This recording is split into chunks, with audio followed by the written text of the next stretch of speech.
Hello everyone, মোৰ অন্যটা ভিডিঅ'লৈ সকলোকে স্বাগতম জনাইছো। আজি চাওচোন আহক এই কাপোৰজনো মই কেনেকৈ কৰিছো।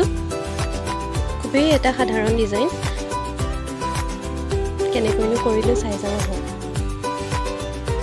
প্ৰথমে মই পিংক আৰু হোৱাইট কালাৰ দুইটা লৈছো, লৈ পেলাই দুইটা কালাৰ মিক্স কৰি ফুলপা আঁকি গৈছো। আপোনালোকৰ যদি অসুবিধা হয় আপোনালোকে আঁকি ল'ব পাৰে। মই নগাকৈ কৰি গৈছো।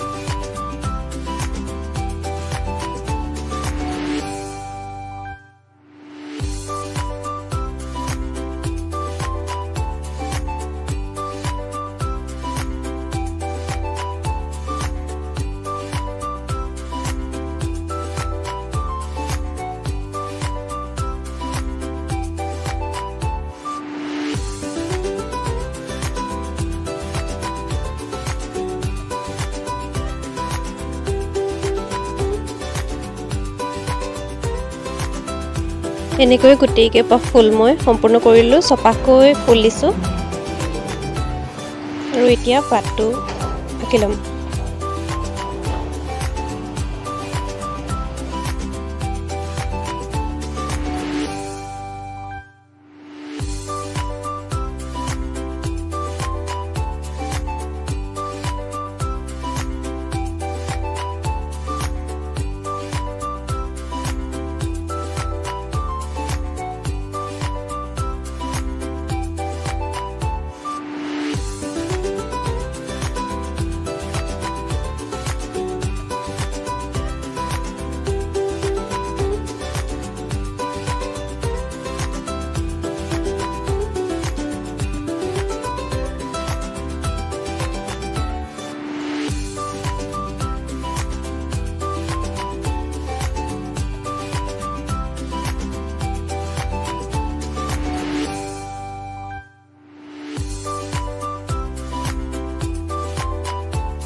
এতিয়া গোল্ডেন কালাৰটো মই ফুলপাহৰ পাহিটোত মাজে মাজে দি যাম যাতে ফুলপাহ দেখিবলৈ ধুনীয়া হয় আৰু যোনকেইটা ঠাৰি দিছো ঠাৰিটো আৰু পাতটোত এনেকৈ গোল্ডেন কালাৰটো দি যাম।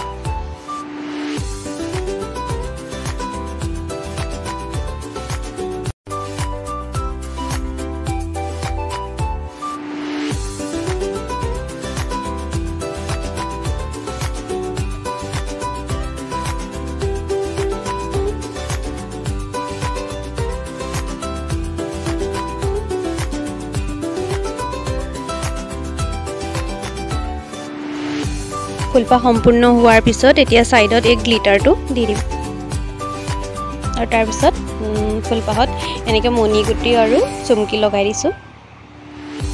এইখিনি ভিডিঅ' কৰা নহ'লে এনেকৈ অকণকৈ দেখাই দিছো। এতিয়া চাওকচোন সম্পূৰ্ণ হৈ গৈছে, কেনেকুৱা লাগিছে জনাবলৈ নাপাহৰিব।